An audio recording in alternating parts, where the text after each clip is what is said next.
ദിലീപ് വരെ കഥാപാത്രം മറന്നുപോയി, അതായത് കഥാപാത്രത്തിൽ നിന്ന് പുറത്തു വന്ന ഒരു സീൻ എന്ന് പറഞ്ഞിട്ട് ഇപ്പൊ സോഷ്യൽ മീഡിയയിൽ ഒരു ചെറിയ കഷ്ണം ഓടി നടക്കുന്നുണ്ട്. ദിലീപേടെ കണ്ടായിരുന്നോ? പാണ്ടിപ്പടയിലെ രാജൻ ബി ദേവ് സാറ് മറ്റേ നമ്മുടെ പ്രകാശ് രാജ് സാറിന്റെ അടുത്ത് ഡേ പാണ്ടി എന്ന് പറയുന്ന വരുമ്പോ ദിലീപേട്ടന് അത്രയും നേരം വാളൊക്കെ പിടിച്ചിങ്ങനെ വലിയ കാര്യമായിട്ട് നിൽക്കണേ. ദിലീപേട്ടന് അതിന്റെ ഇടയിൽ ഉണ്ടല്ലോ ഇത് ഇവര് ചെയ്യുന്നത് കണ്ട് നമ്മൾ എൻജോയ് ചെയ്ത് നിൽക്കില്ലേ, അതുപോലെ ഇതിങ്ങനെ ഇങ്ങനെ നിൽക്കുന്നത്. അത് ഈ അടുത്താണ്, അത് നമ്മൾ അത്ര സൂം ചെയ്ത് കാണില്ലല്ലോ. പക്ഷെ ദിലീപേട്ടന്റെ നിപ്പ് അങ്ങനെ കുറെ സാധനങ്ങളുണ്ട്. അതായത് കൂടെ ഈ ഹരിശ്രീശൻ ചേട്ടനായിട്ട് വെള്ളം അടിച്ചോണ്ടിരിക്കുമ്പോൾ ഹരിശ്രീശൻ ചേട്ടൻ ഇങ്ങനെ പഞ്ചാബി ഹൗസിൽ വർത്താനം പറയുന്ന സമയത്ത് ഈ പറഞ്ഞതുപോലെ ചിരിച്ചൊട്ട് ചിരി വന്നിട്ട് ഇങ്ങനെ വായ ഇങ്ങനെ പൊത്തി ഇങ്ങനെ കൈവിട്ടുപോയ സീനുകൾ ഉണ്ടല്ലോ. ഓപ്പോസിറ്റ് നിൽക്കുന്ന ആള് സലിം കുമാർ ഉണ്ട് കല്യാൺ രാമനിലെ. അങ്ങനെ ഇത് ഈ സോഷ്യൽ മീഡിയ ഉള്ളതുകൊണ്ട് ഇങ്ങനത്തെ കുറെ സാധനങ്ങൾ ഞങ്ങൾ കണ്ടിട്ടുണ്ട്. കാണാത്തത്, അതായത് ശ്രദ്ധിക്കാതെ പോയ ദിലീപേട്ടന് കൈവിട്ടുപോയി, അതായത് ചേട്ടന്റെ ഭാഗം ചെയ്യാൻ പറ്റാണ്ട് പോയ ഏതെങ്കിലും സീൻ ഉണ്ടോ? ഷൂട്ടിംഗ് നിർത്തി വെച്ചിട്ടുണ്ട്. ഞാനും മണിയും കൂടി നിന്ന് ചിരിച്ചിട്ട് ഒരു തമാശ പറഞ്ഞിട്ട് ഷോട്ട് വെക്കണതിന് മുമ്പ് മണി എന്തോ പറഞ്ഞു, അതിന് കൗണ്ടർ ഞാൻ പറഞ്ഞു. വെട്ടത്തിലാണ് അല്ല, എനിക്ക് തോന്നുന്നത് ഉല്ലാസ പൂങ്കാറ്റാണ്. തിലകേട്ടനുണ്ട്, ഓപ്പോസിറ്റ് നിൽക്കുന്നത് തിലകേട്ടനാണ്. പക്ഷെ അതിൻ്റെ ക്ലോസ് ആണ് ഭാഗ്യത്തിന് എടുത്തത്. അപ്പോൾ ഒരു തമാശ അവിടെ ഉണ്ടായി, ഞങ്ങൾക്ക് മാത്രമേ അറിയുള്ളൂ. പെട്ടെന്ന് ഇവൻ എന്തോ പറഞ്ഞു, ഞാൻ കൗണ്ടർ പറഞ്ഞിട്ട് ഇങ്ങനെ നോക്കി ചിരിച്ചു. ചിരി തുടങ്ങിയിട്ട് പിന്നെ ആ ഷോട്ടിലാണെങ്കിൽ ഞാനിങ്ങനെ നോക്കിയിട്ട് ഇവനെ നോക്കണം, ഇവനെ നോക്കിയിട്ട് മറ്റേ സ്ഥലത്ത് ഞങ്ങൾക്ക് പറ്റിയില്ല. അങ്ങനെ ഷൂട്ടിങ് നിർത്തിവെച്ചു.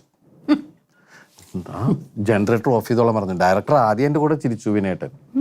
അത് കഴിഞ്ഞ് വന്ന് അവസാനം പറഞ്ഞു അവർ ചിരിച്ച് തീരട്ടെ, നമുക്ക് ഷൂട്ടിങ് നിർത്തുക, ബ്രേക്ക് വന്നിട്ട് സ്റ്റോപ്പ് ചെയ്ത് കളഞ്ഞു. എന്നിട്ട് ഞങ്ങൾ പുറത്തു പോയി അലറി ചിരിച്ചു. നമുക്കപ്പ ഈ ബ്രേക്കും ഇരുന്നു അല്ലേ, ഞങ്ങൾ കുറേ നേരം അലറി ചിരിച്ച് ഞാൻ വേണമെങ്കിൽ ഇന്ന് ആ തമാശ പറഞ്ഞു തരാട്ടോ. അല്ലല്ല അത് അയ്യോ അത് ഒരുപാട് ആൾക്കാരെ ബാധിക്കും. അപ്പോൾ അത് കുറേ ചിരിച്ചിട്ട് ഇന്നും എനിക്ക് മണിയുടെ മുഖം ഭയങ്കരമായിട്ടത് ഇങ്ങനെ വരും മുമ്പിലേക്ക്. അതുപോലെ ഞാനും സുരാജും കൂടി ഇതുപോലെ ചിരിച്ചിട്ട് ഒരുപാട്, ഈ മണിയുടെ പടം തന്നെയാണ് ഞാനും സുരാജും കൂടി ഫിലിം സ്റ്റാർ എന്ന് പറഞ്ഞൊരു സിനിമയാണ്. അതിൽ ഞാനും സുരാജും കൂടി ഒരു സീനിൽ ഇതുപോലെ ചിരിച്ചിട്ട് അയ്യോ ഷൂട്ടിങ് കുഴപ്പമായിട്ട് അങ്ങനെ പല സ്ഥലത്തും അത് സംഭവിക്കുന്നുണ്ട്. ഈ സിനിമയിൽ ഞാൻ ചിരിച്ചിട്ടുണ്ട്.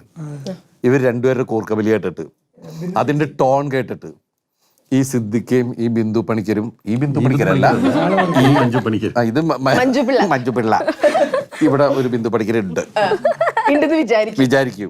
ഇതിന്റെ ഇടയിലാണല്ലോ ഞാൻ കിടക്കുന്നത്. അപ്പൊ ആ സമയത്ത് ഉണ്ടായ കാരണം ഇവർ രണ്ടുപേരും ബിന്ദു വലിയ സൗണ്ട് ഒന്നും ഉണ്ടാക്കരുത്, ഡബിങ് കൊടുത്താൽ മതിയല്ലോ എന്ന് പറഞ്ഞിട്ട് ഇത് മാത്രമേ ഉള്ളൂ. ഞാൻ പറഞ്ഞു ഇതൊന്നും കൂടി, കാരണം എനിക്കൊന്ന് റിയാക്ട് ചെയ്യണമെങ്കിൽ, കാരണം എന്നെ ഇടയ്ക്ക് എടുക്കുമ്പോൾ ഇത് കേട്ടിട്ടാണല്ലോ ഞാൻ ഇത് വരുന്നത്. അപ്പം എനിക്ക് എന്തെങ്കിലും ഒരു സൗണ്ട് അങ്ങനെ ഉണ്ടാക്കുകയാണെങ്കിൽ ബിന്ദു ഉണ്ടാക്കിയൊരു സൗണ്ട് കേട്ടിട്ട് സിദ്ദിഖ് ഇറങ്ങി ഓടണ അവസ്ഥയിലായി പോയി. ഞാൻ ചിരിച്ചിട്ട് പറഞ്ഞിട്ട് എന്തോ ഒരു സാധനം അത് റിപ്പീറ്റ് ചെയ്യാൻ പറ്റില്ല. ഹെഡ്ഫോണിൽ കൂടി കേട്ടിട്ടില്ലേ, ഞാൻ കട്ട് പറഞ്ഞു, കാരണം എനിക്ക് പറ്റാണ്ടായി പോയി. എന്നിട്ട് ആ സീനിൽ ശരിക്കും പറഞ്ഞ ഇവർ രണ്ടുപേരെ കൂർക്കം വലിക്കുമ്പോഴൊക്കെ ഞാൻ എൻ്റെ ഈ കൈ കൊണ്ട് കാലും ഇങ്ങനെ ഞെക്കിയിട്ട് വേദനിപ്പിച്ചിട്ട് നമ്മൾ ചിരി കട്ട് ചെയ്യാന്ന് പറയില്ലേ, അങ്ങനെയാണ് ആ സീനിൽ ഞാൻ രക്ഷപ്പെട്ടത്.